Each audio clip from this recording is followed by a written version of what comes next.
ברוכים הבאים לפרק נוסף בפודקאסט על תחביבים ואנשים, הפודקאסט היחיד שעוסק נטו בתחביבים. והיום אני נורא שמח לארח את זיווה זוהר, יועצת מס ומתכננת פרישה. זיווה, מה נשמע?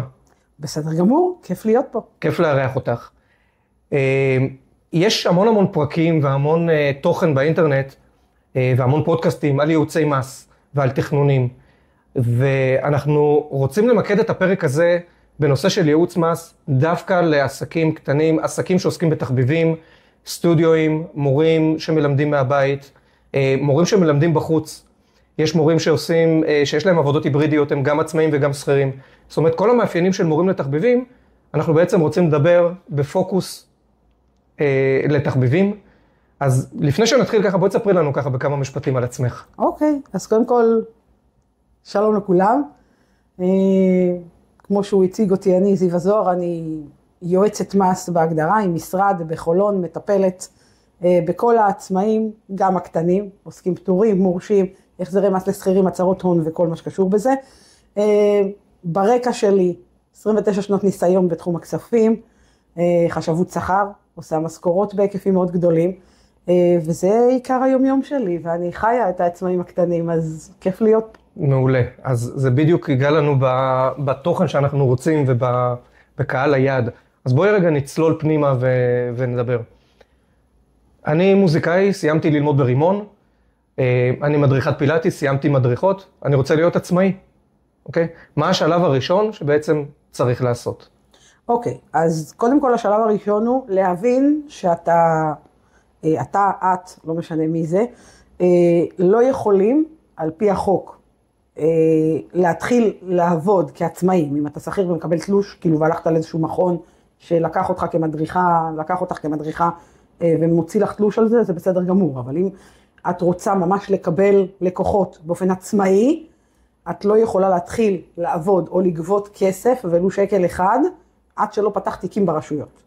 אוקיי. כי בעצם יהיה לך כניסות של ביט או פייבוקס וכאלה, שאין עליהם בעצם קבלה שהוצאת כנגד. אז כדי להימנע מהעבירה הזו, תעשו את זה מסודר, ופשוט תפתחו תיקים בשלושת הרשויות. עכשיו, יש שני דרכים לעשות את זה.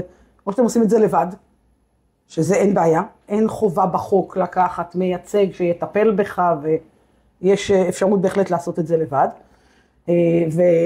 ורשויות המס במדינת ישראל השתדרגו בעקבות הקורונה, ונותנים גם לפתוח באופן אונליין, באופן עצמאי, גם באינטרנט, את התיקים במע"מ, במס הכנסה ובביטוח לאומי. ויש אפשרות שאתה אומר, אוקיי, אני רוצה להתרכז במה שאני טוב בו, ואני רוצה לייצר כסף, והשאיפה שלי היא להפוך את התחביב הזה לעסק, ולא לעסק שהוא עוסק פטור של 10,000 שקל בחודש ברוטו, אלא לצמוח משם ולגדול, ואני רוצה להתרכז במה שאני אוהב, ולכן אני לא איש כספים, ואני לוקח איש כספים שיטפל בי, שנקרא בשפה המקצועית מייצג. אתה יכול שזה יהיה או יועץ מס, כמוני, או רואה חשבון, היינו הך. ואם אתה מצטוות לאחד כזה, אז הוא בעצם עושה את הפתיחות תיקים עבורך. תחנה ראשונה חייבת להיות מע"מ, חייבת. אוקיי. בסדר? תחנה ראשונה חייבת להיות מע"מ, אתה בעצם פותח את התיק במע"מ, מקבל תעודת עוסק פטור ביד, ואיתה ממשיך הלאה למס הכנסה וביטוח לאומי. תעודת העוסק פטור מאפשרת לך להתחיל לעבוד. זאת אומרת, זה שמס הכנסה תיפתח מאוחר יותר, עוד שבוע אחרי, זה כבר לא משנה. זאת אומרת, אתה חייב לפתוח, כן, כי אתה צריך לשלם את המקדמות ואת כל מה שצריך. אבל אם התהליך לוקח עכשיו עוד שבוע אחרי המע"מ, זה לא עוצר אותך מלעבוד. יצאת עם תעודת העוסק פטור ממע"מ ביד, זהו. אתה רשאי להתחיל לגבות כסף מאנשים ולהתחיל לעבוד. אוקיי, מעולה. תחנה שנייה תהיה מס הכנסה, מיד אחריה ביטוח לאומי. אלה שלושת התיקים שאתה מחויב בשלב הראשון לפתוח. אוקיי, מעולה. עכשיו, דיברת על ביטוח לאומי. ביטוח לאומי הוא קצת יותר טריקי. נכון. בואי תסבירי לנו למה. ביטוח לאומי הוא טריקי מכמה סיבות. זה משנה שאפשר לדבר עליה עכשיו יומיים, אני אשתדל לקבץ את זה ככה להבנה הבסיסית של המאזינים שלנו. ביטוח לאומי, קודם כל חשוב להבין שזה חברת ביטוח של המדינה, זה כמו שתלך לסוכן ביטוח, תקנה ביטוח באופן פרטי, תשלם על הפרמיה שקנית. בסדר? ביטוח לאומי מתנהג אותו דבר, אתה בעצם משלם מקדמות ביטוח לאומי על עצמך, בהתאם לפרמיה שתקנה. תחליט שאתה רוצה לבטח את עצמך על 4,000 או על 5,000, בהתאם לזה תשלם את התשלום החודשי שלך לביטוח לאומי. מה טריקי בביטוח לאומי? זה כשאתם פותחים את התיק, אם אתם עושים את זה לבד, אם אתם עושים את זה עם מייצג, אז אנחנו כבר בתשאול עם הלקוח, ואנחנו יודעים לנווט ולכוון את התיק בהתאם שהוא יהיה נכון. אבל אם אתם פותחים לבד, יש כמה דברים שצריך לשים לב אליהם. אם אתם היברידים, שאתם גם שכירים וגם עצמאים, בסדר? יש לכם את האפשרות לבטוח לעצמכם תיק בביטוח לאומי, שמוגדר כעצמאי שאינו עונה להגדרה. שזה אומר? למה?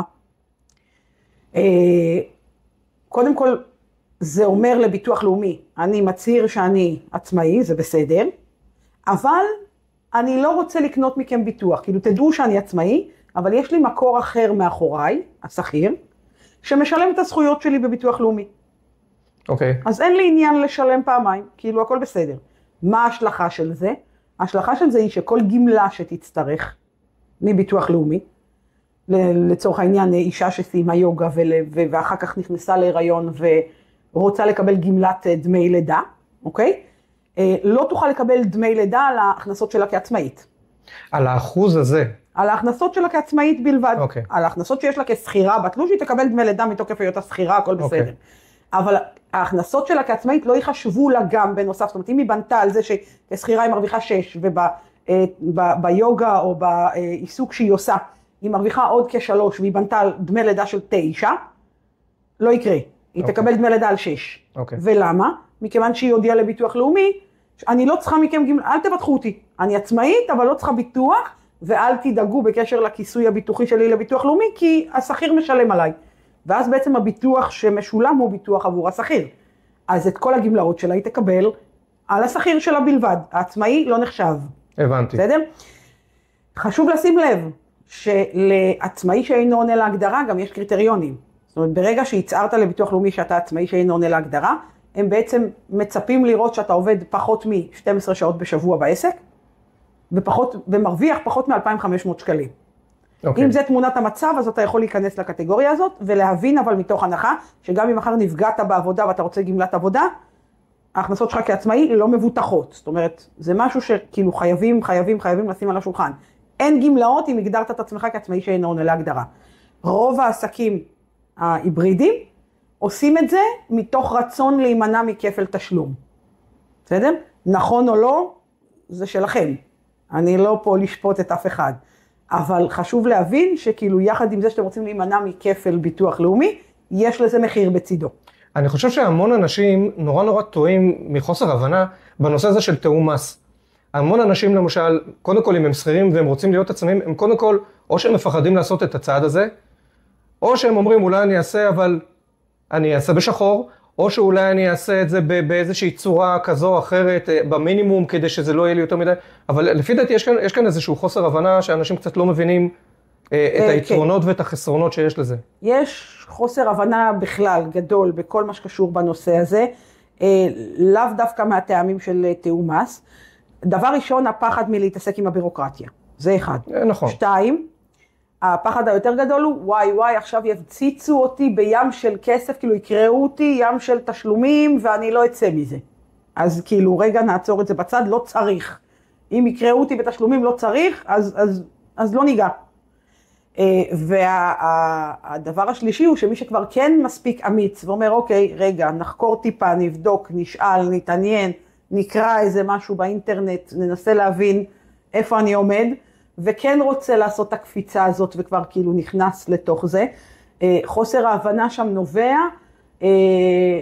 מהדבר הפשוט ביותר. אנשים לא מצליחים להבין שמדרגות המס לעצמאי ולשכיר הם אותם מדרגות מס.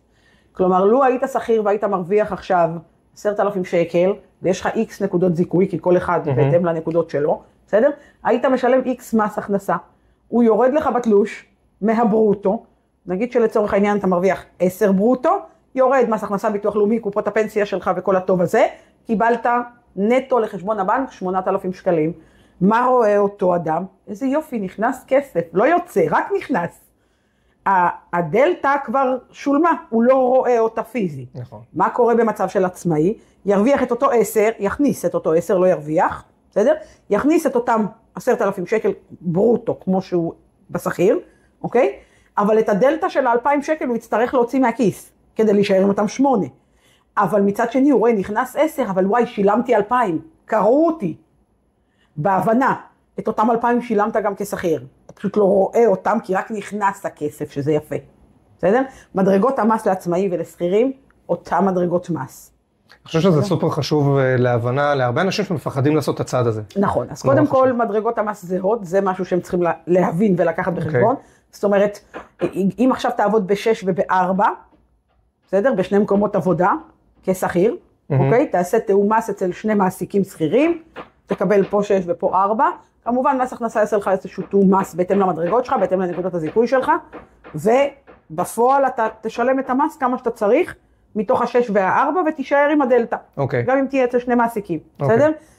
כשאתה עצמאי, אתה צריך לסמן בעצם ב-101 שלך, בכרטיס עובד שלך, שאין לך הכנסות נוספות. אתה לא צריך בעצם לעשות תיאום מס מול הרשות. ולמה? מכיוון שתיאום מס עושים שכיר שעובד אצל שני מעסיקים שונים, כשמעסיק א' ומעסיק ב' לא יודעים אחד על השני, כי הם לא מכירים אחד את השני. בסדר? והם צריכים הנחיה מרשות המיסים, איך לחשב לך נכון את המס. כשאתה עצמאי, אתה מחויב להגיש דוח למס הכנסה. ובדוח של מס הכנסה, סוד קטן, כלום לא הולך לאיבוד. כלום. זה אומר, לא ההכנסות שלך כשכיר, ולא ההכנסות שלך כעצמאי, לא נעלמים מהרדאר. הכל ייכנס לדוח. ואז תיאום המס הזה נעשה בעצם במועד הכנת הדוח. אוקיי. ושם יש בעצם את אותו תיאום בין העצמאי שלך לשכיר שלך, וככה עושים את ההתחשבנות בסופו של יום מול מס הכנסה. אז אין צורך בתיאום מס, מכיוון שאתה לא מעסיק את עצמך, אתה עסק. אין לך מעסיק עם תיק ניקויים שעומד מאחוריך, שאתה צריך לעשות תיאום מס בין שני המעסיקים. הבנתי. דיברנו גם על, אפרופו ביטוח לאומי, יש את הנושא הזה של המקדמות שדיברנו עליו. נכון. עכשיו, כשמישהו פותח תיק והוא צריך להגדיר את המקדמות, בעצם ביטוח לאומי אומר, בוא תגיד לי בעצם מה תהיה ההכנסה העתידית שלך, ובהתאם לזה בוא תגיד לי כמה אתה משלם ממקדמות. עכשיו, האם מומלץ לרשום מקדמות נמוכות, נניח ואני לא יודע, אני פתחתי רק את העסק, אני לא יודע אם אני ארוויח 4,000, 6,000 או 10,000 שקל בחודש, ואני לא רוצה עכשיו לשלם מקדמות גבוהות. האם מומלץ קודם לשים סכום נמוך ומקסימום להוסיף, אולי הפוך ולקזז? מה מומלץ? אוקיי, אז קודם כל אני אחזור למה שעשינו קודם, מה שדיברנו קודם על ביטוח לאומי, שאמרנו שיש עצמאי שאינו עונה להגדרה שאתה יכול לבחור, ואז בעצם אתה לא משלם מקדמות לביטוח לאומי, כי הגדרת את עצמך כעצמאי שאינו עונה להגדרה, זה בצד נכון. הקודם. אם אתה בוחר כן לבטח את ההכנסות שלך כעצמאי, ואומר, אוקיי, יש לי שכיר משלם ביטוח לאומי כשכיר, ועכשיו אני מגדיר את עצמי גם כעצמאי, כי אני רוצה גם ליהנות מהגמלאות, או לקבל גמלאות בבוא היום. או שאני עצמאי ולא שכיר. נכון. או לחילופין שאתה רק עצמאי על מלא, ואז אין לך אופציה אחרת. בדיוק. זאת אומרת, אתה מוגדר כעצמאי מ-day one, לא שאלו אותך, כי אתה חייב לשלם ביטוח לאומי. צריך להסתכל על כמה פרמטרים. כשאתה עושה, קודם כל, סוד קטן לכולם, שלא ישמעו שאמרתי את זה, כן? לא ביטוח לאומי, לא אתה, לא המייצג שתיקח אם תיקח, בסדר? לא יודעים ביום פתיחת התיק כמה תרוויח. נכון. איזה סוד? סוד מדהים. כלומר, כולם הולכים על ניחוש. נכון. בסדר? אין לנו אופציה אחרת, לפחות לשנה הראשונה. אחרי שאתה מגיש את הדוח הראשון ורואים כבר את הצפי, בכמה סיימת, אחרי ההוצאות, מה הרווח האמיתי, אפשר להתחיל להבין פחות או יותר באיזה רמת מקדמות אתה נמצא. בדיוק.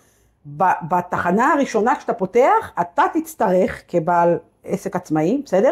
להגדיר לביטוח לאומי כמה אתה רוצה לקנות ביטוח. כמו שאתה סוכן ביטוח ישאל אותך, אתה רוצה ביטוח חיים על כמה? 1,000,000 שקל? שאני אדע כמה תעלה לך הפרמיה. אתה צריך להגדיר לביטוח לאומי כמה הצפי שאתה חושב שתכניס כרגע מהעסק, אוקיי? עכשיו, אם אתה, שוב, עצמאי על מלא, לא היברידי, ואין לך אופציה אחרת, אתה יכול לבטח את עצמך 3,000 שקל לצורך העניין, לשלם את המקדמה הנמוכה, על 3,000 שקלים, אוקיי? מה שחשוב לאלה שמתנהלים לבד, לא תחת מייצג, לשים לב לכל מיני דגשים קטנים. אז קודם כל, א', תמיד אפשר להגדיל, ביטוח לאומי, הוא לא יחס עליך, לא תהיה לו בעיה שתגדיל.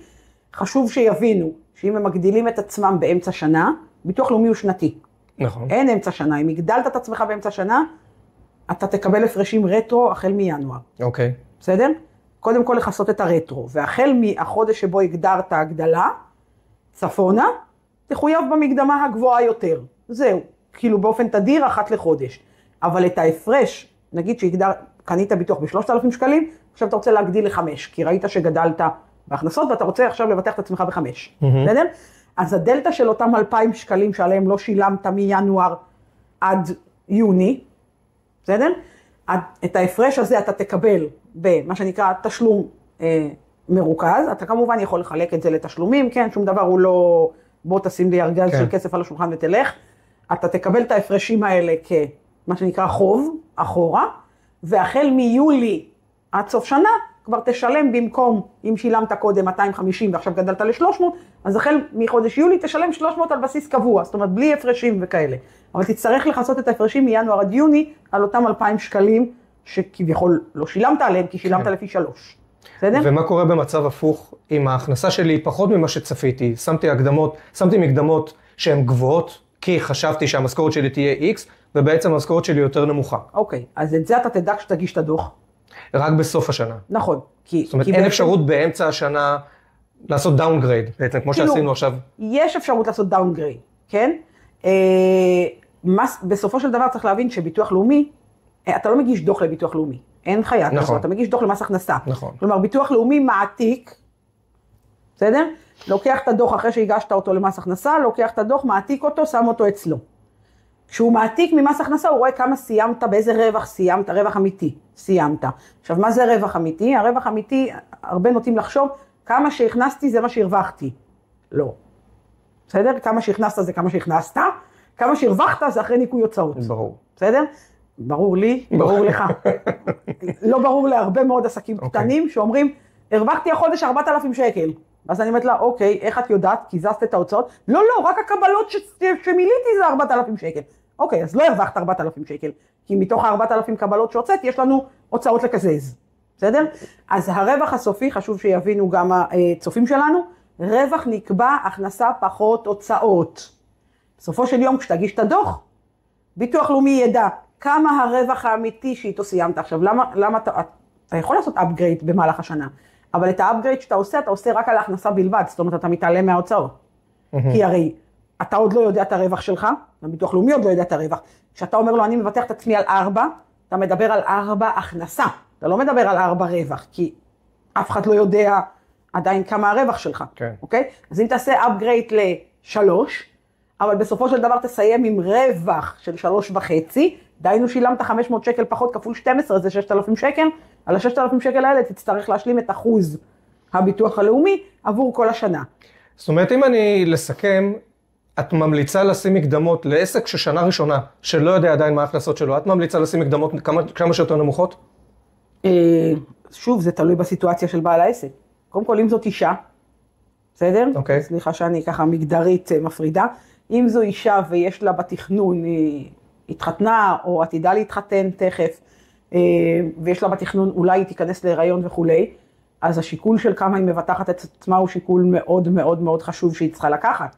כי אם היא תבטח את עצמה על נמוך 3,000 שקל כדי לשלם מקדמה חודשית נמוכה, כשהיא תצא לדמי לידה, היא תקבל דמי לידה על 3,000 שקל. אוקיי. עכשיו, עוד דבר שחשוב לדעת, זה יפה להגיד, אוקיי, אני אגדיר את עצמי בקטן, אני אשלם קצת, אבל אם תסיים את השנה ברווח יותר גבוה ממה שביטחת את עצמך, כי היה לך נוח כרגע תזרימית, לשלם רק את ה-250 שקל, לא כאב לך בכיס, כן? יש לי עוד סוד למאזינים, החוב לא הולך לאיבוד. ביטוח לאומי יגלה אותו אחרי שנגיש את הדוח למס הכנסה. ואז תצטרך להביא ארגז של כסף מהבית על כל ההפרש. במכה אחת. ברור, כי הוא לא הולך לאיבוד. אז כאילו כמה זה חכם להגיד, נכון שבתור התחלה אף אחד לא יודע, אז תגדיר 3, אבל כן תהיו עם יד על הדופק לבדוק אם אתם גדלים.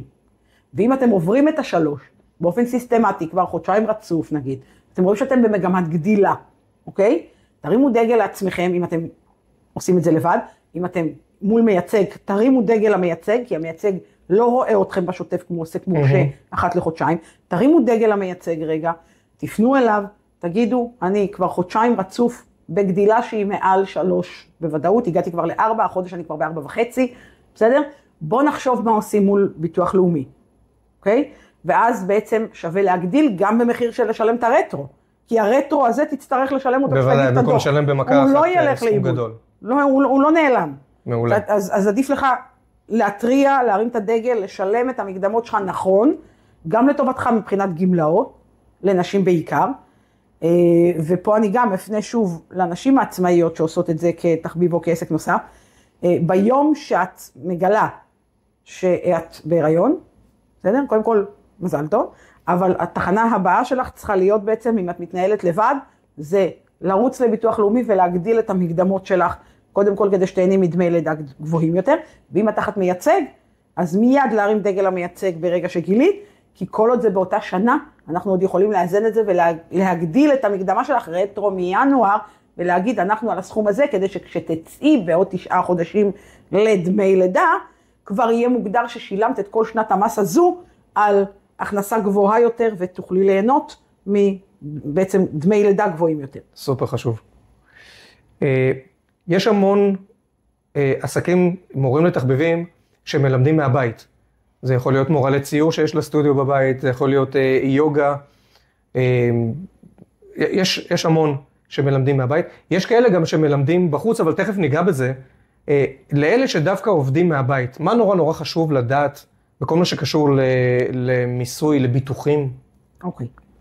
אז קודם כל, מי שעובד מהבית, רצוי ומומלץ לו, בתחנה הראשונה, לרוץ לסוכן ביטוח ולעשות ביטוח צד ג', בסדר? כדי שחלילה מתאמן או תלמיד שמגיע לציור וכולי, לא ייפצע, ייפגע או יקרה לו משהו, ואתה ללא כיסוי ביטוחי, ואז בעצם אתה יכול להתאבע, ולשלם הרבה מאוד כסף, שאתה תביא מהבית, כי לא היה לך כיסוי ביטוחי, שחברת הביטוח יכולה לשפות את אותו לקוח שלך שנפגע בעצם. אוקיי. אז תחנה ראשונה חייבת להיות אצל סוכן ביטוח, כן, גם במחיר שיש לזה עלות. העסקים הקטנים חייבים להבין, מוטו מאוד פשוט, לא ניתן, לא רק במדינת ישראל, בשום מקום אחר בעולם, אני לא מכירה קונספט כזה, שרק מכניסים כסף. זה לא קיים. עסק שהוא בתנועה ורוצה לגדול, ורוצה תזרים של לקוחות, ורוצה להיות עסק חי ולצמוח, חייב להבין שכל הכנסה יש בצידה גם הוצאות. אין דבר כזה, רק להכניס לו, אני לא יוצא על הביטוח, חבל על הכסף. חבל על הכסף, אבל שתתבע ב-300,000 שקל, תצטרך להביא אותה מהבית. כן. בסדר? אז תחנה ראשונה, קודם כל, ביטוח צד ג' חובה. אגב, רגע, אני רוצה לשים פה כוכבית שנייה עם תת שאלה. יש כאלה שגם מלמדים בחוץ, בגינה, בטבע, מורה ליוגה, פלדנקרייס וכאלה. האם הביטוח תקף גם כשמלמדים בחוץ?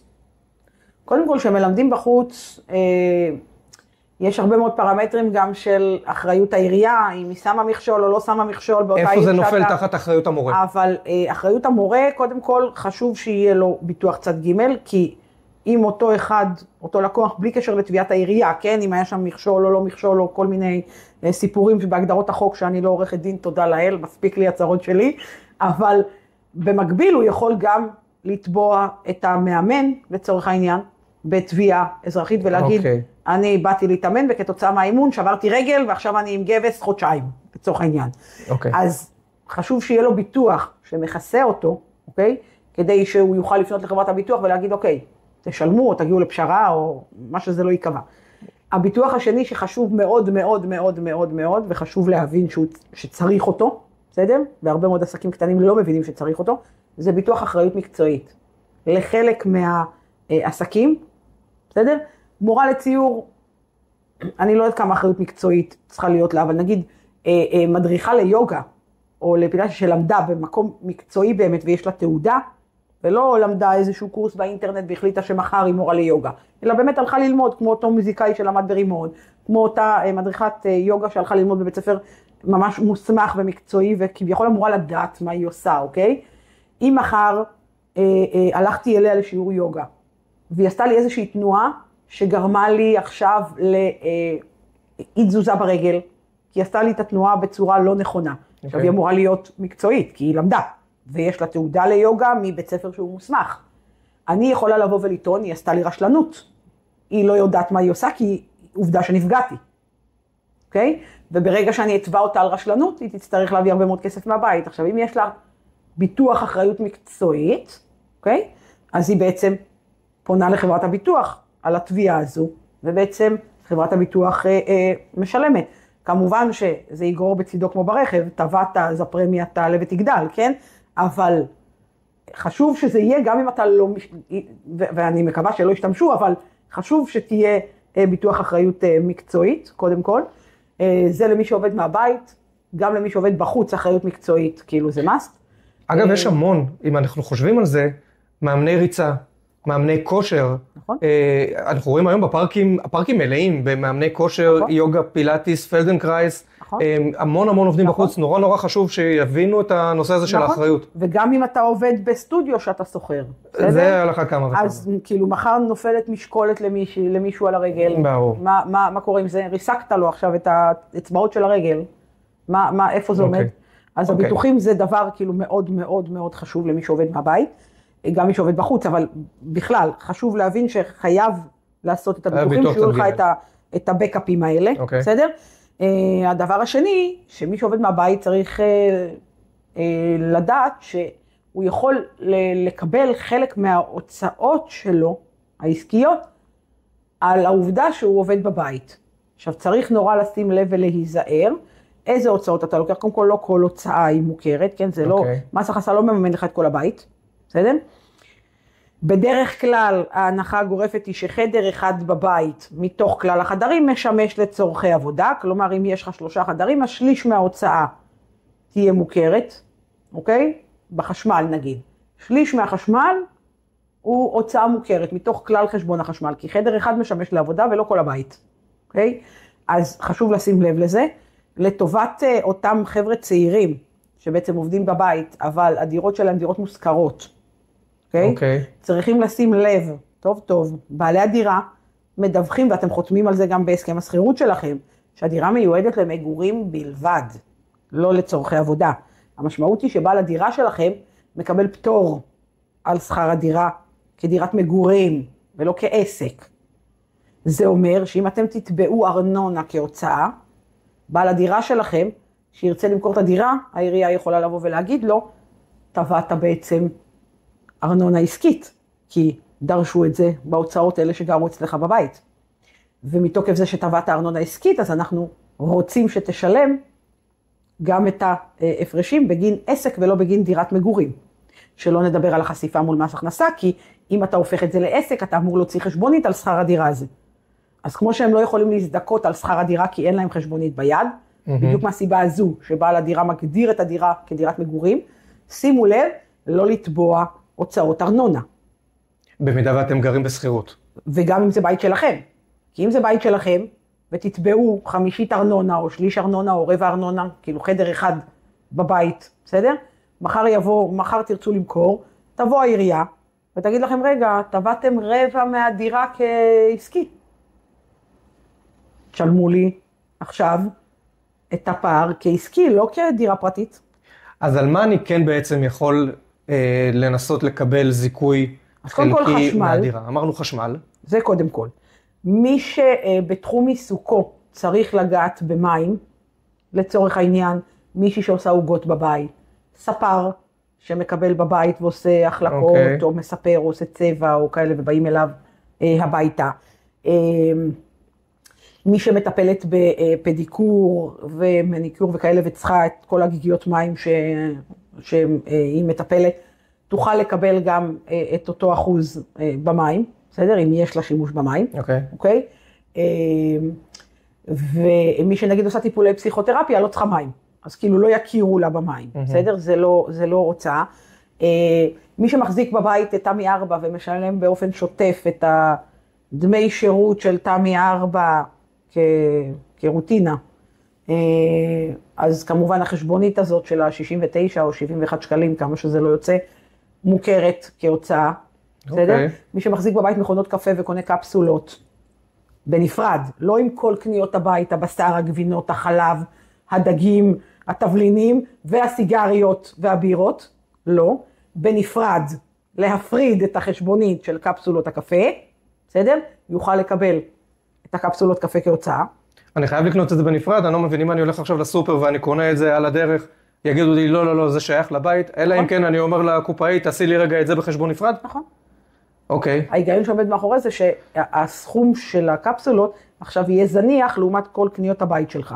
כלומר, קניות הבית שלך יכולה להסתכם בסופר ב-600-700 שקל, שבתוכם יש קפסולות שעולות 50 שקל, סתם דוגמה, מתוך כל ה-600 האלה, אוקיי? אז מס הכנסה בא ואומר, אוקיי, עיקר החשבונית שלך היא הוצאות בית, אז זה הופך להיות בטל ב-60, אז זאת הוצאה שלא תהיה מוכרת בכלל. לעומת זאת, אם תביא חשבונית על הקפסולות, אוקיי? של הקפה בנפרד, יש הרבה כאלה שקונים את הקפסולות ישירות מנספרסו, הם לא מערבבים את זה עם הוצאות הבית בכלל. ואז מקבלים חשבונית מנספרסו, והיא רק על הקפסולות, שזה מצוין, ואז אין בעיה בכלל, כי זה לא הולך לקניות של הבית, הם קונים את זה ישירות מנספרסו. אוקיי. אז אם יש לך קפסולות, אם יש לך מכונת קפה בבית ואתה צורך קפסולות, אז תוכל לקבל את זה כהוצאה, בסדר? מלבד זה, יש כמובן הוצאות שהן הוצאות עסקיות שלך שלא קשורות בבית, בסדר? שאתה יכול לקבל. הרבה מאוד אנשים חושבים שאם הם עובדים מהבית, הם לא זכאים להוצאות רכב. גם אם הוא לא עובד עם הרכב? מה זה לא עובד עם הרכב? בוא נגדיר. אני צריך ללכת לקנות ציוד. אני לא משתמש הציוד התבלה. אוקיי. צריך לקנות אותו. אני צריך ללכת לקנות אותו, אני צריך לנסוע עכשיו פיזית. זה נקרא בהגדרתו עבודה עם רכב? הרכב כרגע שימש אותי לצורכי העסק, כי הייתי צריך לנסוע, לראות את הציוד שאותו אני רוצה להזמין. אני מבין את המהות, אני בכוונה ככה מתעקש על הקטנוניות שבעניין. זאת אומרת, אין מצב. נגיד שאני עכשיו מאמן ריצה, אוקיי? ונקראו לי הנעליים, אני צריך ללכת לקנות נעליים. זה נחשב רכב לצורכי עבודה? קודם כל, רכב אף פעם לא מוכר מלא.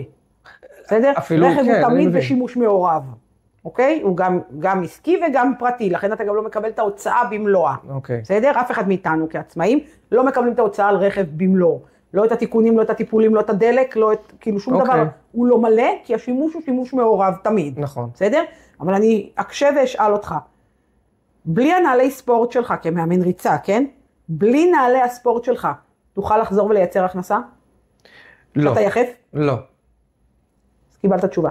אוקיי. אז אתה חייב נעלי ריצה, וכדי לרכוש אותם, בסדר? אתה כמובן יכול לבוא ולהגיד, אפשר לקנות את זה באינטרנט, נכון, אבל אם אני מאמן ריצה מקצועי, אני לא בהכרח מאמין לאינטרנט, אני רוצה ללכת ולראות את הדגם הספציפי שאותו אני צריך בשביל האימונים, אם מישהי צריכה את החגורות גומי האלה, אז נכון, אפשר לקנות אותם באלי אקספרס ובכל מיני מקומות, אבל לא בהכרח, אני רוצה ללכת לראות את הגדלים, את המידות, יכול להיות שאני אעשה שם הזמנה ויביאו לי אחר כך במשלוח, בסדר? אבל אני רוצה ללכת ולראות זאת אומרת, אני רוכשת. כל מורה, כשאני חושב על זה, יכול בעצם להשתמש בלוגיקה הזאת. מורה לגיטרה רוצה ללכת לקנות גיטרה או מיתרים, מורה ליוגה רוצה לקנות את המזרן, זאת אומרת, מורה לציור רוצה לקנות את הצבעים, כולם בהיגיון יכולים להשתמש בזה, וזה בסדר, כמו שאתה אומר. נכון. עכשיו, דבר נוסף, אתה כמאמן ריצה, אני מניחה שאתה לא מביא את המתאמנים אליך, כי אצלך ברדיוס של הבית קשה מאוד לאמן ריצה. אתה צריך לעשות את זה באיזושהי גינה, נכון. או באיזשהו מקום חיצוני. אתה צריך להגיע לאותה גינה, או שאתה הולך ברגל? מניח, לשאלתך, אני נוסע עם הרכב, אוקיי. אז אתה נוסע כדי לייצר הכנסה, כי אותם אלה שבאו לעשות אצלך את האימון ריצה, גם משלמים לך כסף על זה, נכון? אוקיי, ובאיזה אחוז החזר מקבלים על הנסיעות? אנחנו בדוחות השנתיים, זה לא משהו שבהגדרה העוסקים יודעים לעשות, כאילו, אבל ההוצאה המוכרת, כאילו, לרכב, היא 45%. אוקיי, זה לא מעט. כן, עכשיו מבחינת הדלק והזה, זה תמיד כאילו שליש מול שני שליש, זה כאילו 66%. עכשיו ההוצאות, הרבה מאוד עסקים לא יודעים שאפשר להכיר ברכב, בסדר? אז קודם כל כן, תשמרו הוצאות דלק, את החלק היחסי, אם יש לכם מייצג וכאלה, את החלקים היחסיים בדוח, אנחנו עושים. אנחנו יודעים איך לחלק את זה, בסדר? אם אתם מתנהלים לבד ללא מייצגים, אז יש נציגי מס הכנסה בדרך כלל לפני אפריל, שיושבים שם סוג של מתנדבים, ובעצם מי שרוצה להגיש את הדוח לבד, הם מכוונים אותו. איך לעשות, כמובן, הם לא ימצאו את הזכויות שלכם, שלא תתבלבלו, הם יכוונו אתכם עם החומר שהבאתם מהבית. הם לא יגידו, רגע, גם חסר לכם זה, או יתחילו לשאול שאלות, האם יש לך גם את זה, רגע, כי לא הבאת, אז צריך, לא. זה באחריות שלכם. ברור. עם מה שבאת מהבית, הם כן יכוונו אותך למלא את הדוח נכון. עכשיו, אם אתם מייצג, אז אנחנו יודעים לעשות את העבודה, כאילו, לקחת את החיתוכים הנכונים וכל מה שצריך. מה שחשוב שהם ידעו, זה שהם צריכים לשמור דלק, טיפולים של האוטו, בסדר? ביטוחים, של האוטו, החליפו מגב, החליפו צמיגים, קנו מתקן מעמד לטלפון באוטו, בסדר? כל דבר של רחיצה, שטיפה, זאת אומרת, שטיפות של הרכב, חניונים, אוקיי? פנגויים וכאלה, כי יכול להיות שאתה עושה עכשיו אימון ריצה בים, והאופציה שלך היחידה לחנות שם היא בחניון. מה לעשות? כי בים אין חניה. בסדר? זה או לקבל דוח או לשים בחניון, אוקיי? אז שילמת חניון 25 שקלים כדי לעשות עכשיו אימון ריצה לחברים, בסדר? אני חושב שמה שאמרת פה עכשיו הוא, אני מודה שאני לא הייתי מודע לזה שאפשר לקבל כל כך הרבה דברים, אפילו אם אני לא עובד פר אקסלנס עם הרכב, אני חושב שזה טיפ סופר סופר חשוב, ומאוד מעניין שאנשים ידעו אותו. אתה תמיד עובד פר אקסלנס עם הרכב, כי גם אם אתה יוצא ללקוחות בגינה, אז הם מייצרים לך הכנסה, וגם אם אתה צריך לקנות ציוד או להשלים ציוד, אז אתה עושה את זה לצורך בעצם השלמת ההכנסה שלך, כן? אותה ציירת שנגמרים לה הקנבסים, הצבעים, המכחולים, בסדר? לא בהכרח יכולה או רוצה להזמין באינטרנט, כי היא מחפשת את האיכות הטובה יותר, והיא רוצה ללכת לראות בעין מה היא קונה לפני שהיא בכלל קונה, כדי שלא יביאו לה איזה קנבס מסין, שכולו מתפרק, שברגע שהיא תשים את המכחול, יתקבל חור באמצע הקנבס, אז היא מעדיפה לרכוש בארץ ממקום שהיא ראתה ויודעת, גם במחיר של עלות גבוהה יותר, זה לא משנה. אבל זה עניין של מה יותר נוח לך. בקיצור, תשמרו את כל הקבלות של הדלק, תיקונים, החלפות גלגלים וכולי, טיפולים, תשמרו הכל בתיקייה מסודרת, עדיף שזה יהיה באמת כמובן באיזושהי תיקייה נפרדת לרכב. אתה יכול לפתוח במחשב בכלל, תיקייה של הוצאות כמובן, ופשוט להזין לשם את הכל. ופשוט להעביר הכל. אתה גם יכול לעשות לך קבוצה עם עצמך בוואטסאפ, לצורך העניין, ולקרוא לה שנת 2025, להכניס מישהו ולהוציא אותו, ואז להישאר עם עצמך בקבוצה. אני באופן אישי נורא אוהב לצלם, ולהעלות לדרייב לתיקייה יהודית. מי שבאמת קצת יותר טכנולוגי ופותח דרייבים, שזה מצוין, ואז פשוט עושים הרשאה, אם יש לך מייצג, אתה עושה הרשאה למייצג, כמו שהלקוחות שלי מקרמיאל ומירושלים לא מגיעים לחולון כמובן. יש לי הרשאות לדרייבים, אני פשוט נכנסת ושולפת את החומרים שהם שמו שם, וזה מי שיותר טכנולוגי. מי שיש לו קצת יותר בעיה עם זה, שיפתח קבוצה עם עצמו בוואטסאפ, שיקרא לה שנת 2025, כל חשבונית שיש לו על מנת לא לשכוח, פשוט יצלם לקבוצה הזאת עם עצמו, יאגור שם מדיה של תמונות, שזה עניין של קיבולת בפלאפון, כן, אבל זה שיקול שאפשר לאמץ ולקחת, בסדר? ואז בסוף שנה יש לך בעצם בתוך אותה קבוצה את כל המדיה שריכזת, עם הפלאפון שלך, עם זיכרון שהוא מספיק יכול להכיל. כן. עוד הוצאות שהם יכולים לקחת בחשבון, זה כמובן כל הוצאות האינטרנט. לא, בדרך כלל אנשים מתבלבלים כי הם עושים חבילה, בסדר? אז בחבילה נכנס להם הכל, כולל הטלוויזיה והכבלים וכולי, לא. אז לפנות לרשת, לאותה רשת תקשורת שאתם חברים בה, ולהגיד אני רוצה חשבונית נפרדת עבור השירותים, כלומר את תוצאות האינטרנט תבודדו לי, כי אינטרנט מוכר, הכבלים שלך לא.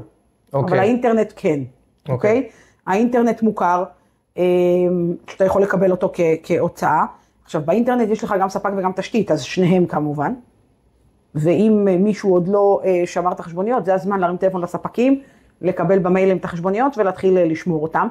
חשבוניות הסלולר, ושימו לב, אם אתם משלמים סלולר של כל הבית, אתם לא תקבלו 4 או 5 טלפונים כהוצאה, בסדר? שלא כולם יקפצו פה עכשיו, איזה יופי, ואם אמרו כאן, לא קורה, בסדר? אז הוצאות הסלולר שלך, בסדר? כן. מוכרות, כמובן הן לא מוכרות מלא, הדין שלהם הוא דין רכב, בסדר? כהוצאה מעורבת, כי אתה גם עושה שיחות פרטיות מול שיחות עבודה, אוקיי? אז אינטרנט וסלולר זה דברים שחשוב שהם יתחילו מעכשיו לרכז את החשבוניות, מי שעוד לא אסף, וישים אותם בצד. אם אתם משלמים, נגיד, אותם מורים ליוגה, פילאטיס, כל האלה, מורים לריצה, שבעצם קונים מנויים בספוטיפיי או כאלה לטובת מוזיקה, לאימונים וכאלה, אז אותה קבלה שהם מקבלים מספוטיפיי או מכל האלה, כמובן מוכרת כהוצאה. וואלה. בסדר? ברור, היא משמשת אותך לייצור הכנסה. החוק במדינת ישראל קובע, כל הוצאה שמשמשת בייצור הכנסה היא הוצאה מוכרת. זה הדין. אני אומר וואלה, כי זה נורא מפתיע אותי, ואני בטוח שהמון אנשים עכשיו שומעים את זה, ואומרים, מה, ספוטיפיי? כאילו, אתה יודע, אני שם מוזיקה. אני שם מוזיקה למתאמנים, אבל אני משלם. לא, אחלה. אבל אם לא הייתי קונה את המנוי בספוטיפיי, אז המתאמנים היו מתאמנים בלי מוזיקה. אוקיי. עכשיו, יש כאלה שמאמנים בפארקים, או בסטודיו חיצוניים ולא בבית, אפילו בבית, בסדר? בבית אתה יכול לשים על טלוויזיה את המוזיקה, בסדר? אבל בעיקר כשאתה יוצא החוצה, או לסטודיו חיצוני, או ממש חוץ, כאילו גינות וכאלה, אתה בדרך כלל, הרבה מהם לוקחים לפטופ, כדי לשים את המוזיקה הזאת בלפטופ, ולצורך זה אתה נאלץ לרכוש לפטופ, אז הוא כמובן הוצאה מוכרת. אוקיי. למי שתהה בדרך, אז הלפטופ הוא הוצאה מוכרת, נאלצת להחליף פלאפון, כי אתה רוצה איכות טובה יותר של צילומים, אתה רוצה להסריט את המתאמנים שלך, והיה לך היום טלפון שהוא חצי כוח, כי עד היום לא היית עצמאי וזה לא עניין אותך, ועכשיו אתה רוצה להשתדרג לאיזשהו טלפון עם מצלמה מאוד איכותית, כי חשוב לך לעשות סרטונים כדי להעלות אותם במדיה של המתאמנים שלך וכו'. אז כמובן, קניית הפלאפון היא הוצאה מוכרת, למי שתהה לרגע, אז הוצאת הפלאפון היא הוצאה מוכרת. אוקיי. אני אפילו אגדיל ואומר שמי שקונה את הרינג החמוד הזה, כמו שיש פה עם התאורה. העיגול שיש מעל הטלפון. כן, עם התאורה, וקונה רינג או מיקרופונים כמו שיש לנו לצורכי סרטונים וכאלה, כמה מפתיע, הוצאה מוכרת. זאת אומרת, אל תחשבו, אל תיקחו כמובן מאליו כל דבר שאתם עובדים איתו, כל דבר הכי קטן, שבעצם משמש אתכם לעבודה, גם אם אתם לא חושבים, גם אם בעקיפין, הוצאה מוכרת. נכון. כמובן, קניות של הבית לא מוכרות, בסדר? נעליים שאתה קונה לעצמך, זאת אומרת, אותה מדריכת יוגה שתקנה עכשיו נעלי נשים ולא נעלי ספורט שהיא צריכה אותם לעבודה, אוקיי? מן הסתם זה לא יהיה מוכר, כן? ביגוד פרטי שהיא קונה, שהוא לא ביגוד ספורט, כי חוץ מזה שהיא מאמנת היא גם, יש לה בגדים רגילים, אני מניחה, חוץ מבגדי ספורט, כן? אז הביגוד הרגיל שהוא לא ביגוד ספורט כמובן לא מוכר, בסדר? והדבר הכי חשוב לכל העצמאים הקטנים, אוקיי? שיש להם איזושהי נטייה לחשוב שהם יעבדו בבתי קפה כל היום, עם הלפטופ, יקנו קפה, יקנו סנדוויצ'ים, יקנו סלט, יקנו, יעבדו יום שלם בחוץ עם הלפטופ באיזה בית קפה, או ישבו עם החברים שלהם בבית קפה, ויביאו את החשבוניות, ואז מתפלאים, מה זה לא מוכר? למה? אבל אני כל היום בחוץ, אני חייב לאכול בחוץ. אז חברים, לא. בסדר? ההוצאה הזו לא מוכרת, יש הרבה מאוד היגיון מאחוריה. למה היא לא מוכרת? אז תחסכו מעצמכם לשמור בכלל את החשבוניות האלה. עדיף שתתרכזו בלשמור חשבוניות האפקטיביות והטובות יותר להוצאות. ויש לא מעט כאלה אגב. נכון. מאשר הוצאות על כיבודים ובתי קפה. יש היגיון מאוד רחב מאחורי למה לא. ואגב, אני לא עושה את זה הרבה שאני מסכימה עם רשות המיסים, זה לא קורה בדרך כלל, אבל במקרה הזה הם צודקים. אוקיי. בסדר? יש היגיון מאוד רחב מאחורי זה, אז תחסכו מעצמכם, אל תשמרו חשבוניות של בתי קפה, זה לא מועיל לאף אחד, זה גם לא מוכר. אז סגרנו לדעתי בצורה הרמטית את כל הנושא הזה של החזרים, בצורה ממש מעניינת, אני חייב להגיד. הצהרת הון. מה זה? תענוג. האם זה חשוב לכל עצמאי? זה לא שאלה של חשוב, זה לא נתון לשיקול דעתך בכלל. אוקיי. כאילו, חשוב, לא חשוב, לא נתון לשיקול דעתך. מה זה הצהרת הון? תענוג צרוף, תלוי איך מסתכלים על זה. אוקיי. אז ככה, הצהרת הון. חשוב להבין שהיא לא הליך שוטף, נגיד כמו דוח שנתי שאתה מחויב להגיש כל שנה. בסדר? זה לא משהו שקורה ברוטינה. אם אתם תחת מייצגים, חשוב שתבינו שזה גם לא מתומחר כשוטף, מהסיבה פשוטה שזה לא נעשה בשוטף בכלל. קודם כל, בשנה השנייה שבה תפתחו את העסק, פתחתם ב-25, סביר להניח שב-25 תקבלו סוג של מכתב אהבה ממס הכנסה, בדמות הצהרת הון. תכף אני גם אסביר מה זה. זה בדרך כלל בשנה השנייה של פתיחת העסק, ולאחר מכן המועד הבא, אם תישארו עצמאים, יהיה בטווח של בין 5 ל-7 שנים שוב. ולכן הוא גם לא מתומחר בשוטף על ידינו המייצגים, כי אנחנו מתמחרים בשוטף, דוח שנתי, טיפול, דברים שהם בטיפול שוטף ומחויבים לקרות ברוטינה מתוקף החוק. הצהרת הון, כשאתה מקבל אותה, אתה נדרש לטפל בה, לשלם עליה, והיא שירות שהוא נפרד מעבר לשירות השוטף. אוקיי. עכשיו, מה זה הצהרת הון? מס הכנסה בעצם בא ואומר, אוקיי, הצטרפת לעולם העצמאים במדינת ישראל, ברוכים הבאים, מה שנקרא. עכשיו, אני רוצה לדעת, היום, כשאתה עדיין קטן ומתחיל, איפה אתה עומד ברמת ההון? מה יש לך כרגע? בסדר? ואני אמדוד אותך בעוד 5 עד 7 שנים, בסדר? וראה מה הפערים בין ההון הראשוני שדיווחת לי להון העכשווי. עכשיו אני אתן דוגמה. נגיד שבהון הראשון, הצעירה אותה מדריכת יוגה שגרה בסחירות ואין לה יותר מדי, בסדר? הצעירה שיש לה איזושהי קופת פנסיה ממעסיק שצבר עבורה, בסדר? יש לה איזשהו רכב קטן שאיתו היא נוסעת, בסדר? שהוא שלה ומשמש אותה. דירה אין בבעלותה כי היא גרה בסחירות, אוקיי? הכנסות מהעסק, טיפה חסכונות שהיא צברה לאורך החיים, זהו, לא יותר מדי, בסדר? ונגיד שבעוד 5 שנים, מקבלת אותה מדריכת יוגה, הצהרת הון, בסדר? ופתאום רואים בהצהרת הון השנייה, שעכשיו יש לה בית בקיסריה, ובמקום הקאיה שהיא נסעה איתה קודם, בסדר? יש לה עכשיו מרצדס, אוקיי? באה רשות המיסים ואומרת, רגע. את בהגדרה אצלנו עדיין עוסק פטור בכל 5 שנים האלה. דהיינו, את מרוויחה 10,000, מכניסה, לא מרוויחה, 10,000 שקל ברוטו לחודש. זה לא השתנה בין ההצהרות. איך הגעת מ7,000 שקל נטו בערך, מכלום, לבית בקיסריה ולמרצדס בחנייה? אוקיי? ואז הרציונל אומר, אוקיי, אז את עושה הרבה מאוד שחור, ולכן אנחנו נזמן אותך לחקירה. אלא אם יש לך דרך להוכיח מאיפה הגיע ההון הזה. לדוגמה, ירושה.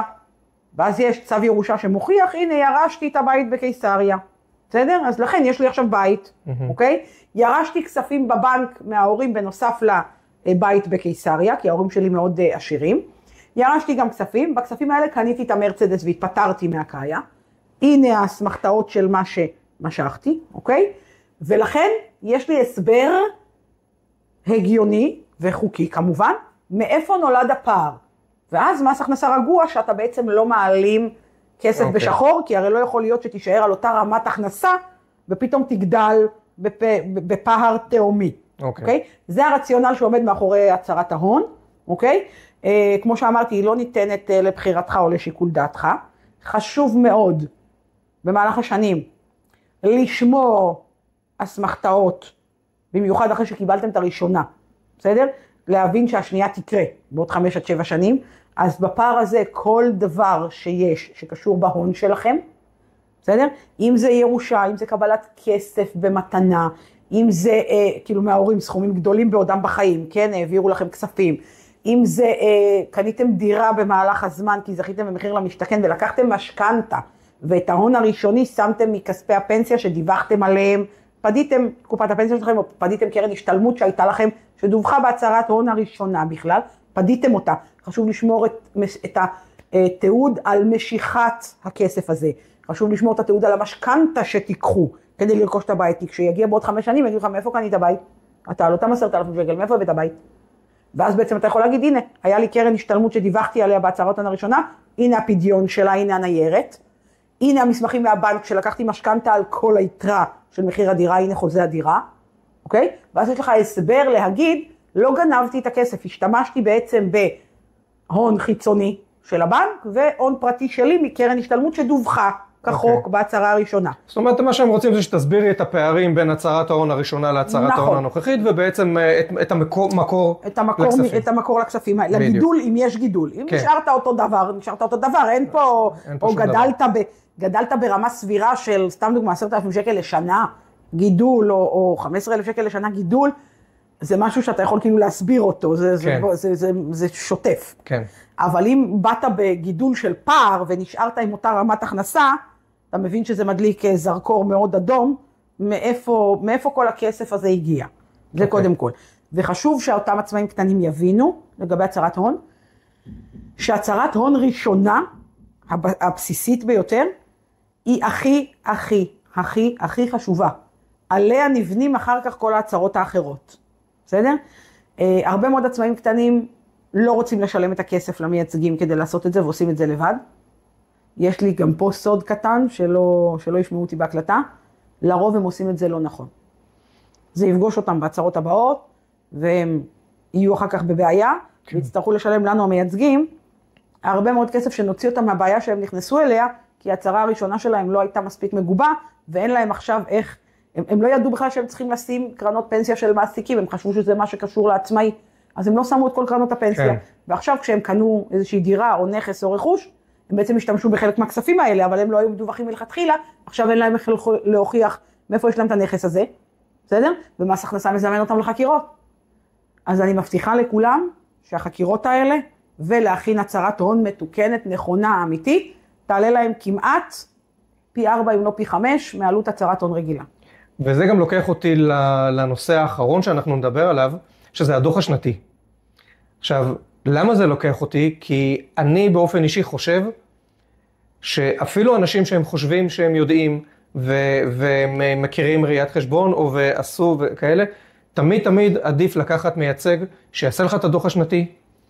ובדיוק מהסיבה שאת אומרת שתמיד אנחנו מפספסים משהו, תמיד אנחנו שוכחים משהו או טועים במשהו ואז זה חוזר אלינו ואז אנחנו משלמים יותר או משקיעים הרבה יותר זמן ופתאום לא מקבלים את הדוח שלנו ומשלמים קנסות. אז קודם כל, בכמה מילים באמת תסבירי רגע על הדוח השנתי ובעיקר באמת על מה חשוב לשים לב עליו. תראה, לגבי הדוח השנתי, קודם כל, בתפיסה שלי, נורא קשה לי להגיד כל הזמן לאותם חברים שאני רואה בפוסטים בפייסבוק, ואני רואה הרבה בקבוצות וכאלה, של תעשי לבד למה את משלמת, בשביל מה, סתם, מה זה יקר הסכומים, תעשי לבד, מה הבעיה לעשות לבד? יש נציגים של מס הכנסה שעוזרים לך, תלכי לשם, יעזרו לך למלא את הדוח, מה שדיברנו קודם, בסדר? אז חברים, שלא ישתמע שאני חלילה רוצה שתגיעו למייצגים, זה בסדר לעשות את זה לבד, אבל אנשי מס הכנסה שאמורים לעזור לכם, בסדר? הם לא לטובתכם, הם לא ימקסמו את הזכויות שלכם, הזכויות שלכם לא מעניינים אותם בכלל, בסדר? עם מה שבאתם בשקית, הם יגידו לכם איפה לשבץ בדוח, ותו לא, בסדר? יש הרבה ניואנסים שצריך לקחת בחשבון, לצורך העניין, מי שעובד בעבודה היברידית, אוקיי? עובד בעבודה היברידית ודיווח שהוא עצמאי שאינו עונה להגדרה, כי הוא לא רצה לשלם כפל ביטוח לאומי. עושים את הדוח, יש לו הרי משכורת כשכיר, והכנסות שלו כעצמאי. עושים את הדוח ורואים בעצם שהרווח שהוא הגיע אליו עובר את ה-2,500 שקלים. אופס, יהפכו אותו לעצמאי והוא יצטרך להביא עכשיו הרבה מאוד כסף מהבית. אז אני יסדר את הדוח כמובן בצורה חוקית, יסדר את הדוח, אני או המייצגים האחרים, ברמה כזאת בהבנה, כי אני מכירה את הלקוח, ואני יודעת שהוא גם שכיר וגם עצמאי, יש לי גם את ה-106 ואני מכניסה את הכל לדוח. אני אביא אותו בהבנה לרמה כזאת שהרווח שלו כן יהיה בסופו של דבר 2,500 שקל, או מתחתיו, זאת אומרת ברף הזה, כדי שהוא יישאר תחת עצמאי שאינו עונה להגדרה, כי אחרת הוא יצטרך לשלם ים כסף לביטוח לאומי. עכשיו, אותו עצמאי שמגיש לבד, מגיש, מביא את ההכנסות, מביא את ההוצאות, אומר זה מה שיש לי. עוזרים לו למלא. עוזרים לו למלא, הוא סיים ברווח של 3, אבל הוא דיווח שהוא עצמאי שאינו עונה להגדרה, כי לא רצה לשלם כפל ביטוח לאומי, ולבטח את עצמו. ואז ביטוח לאומי ישאבו ממס הכנסה, יראו שהוא סיים ב3, איזה חמוד יופי, אז אתה כבר לא עצמאי שאינו עונה להגדרה, אתה עצמאי על מלא. יעבירו אותו לסטטוס עצמאי, ואז הוא יקבל שנה טובה מביטוח לאומי, עם סכום לתשלום, לא יבין מאיפה זה בא לו, בסדר? אז זה שיקולים שאנחנו כן לוקחים בדוח השנתי, כי אנחנו מכירים את הלקוח, ויודעים בדיוק איך להתנהל או לעשות, בהתאם להגדרת החוק, לנסות למקסם את הזכויות כמה שיותר.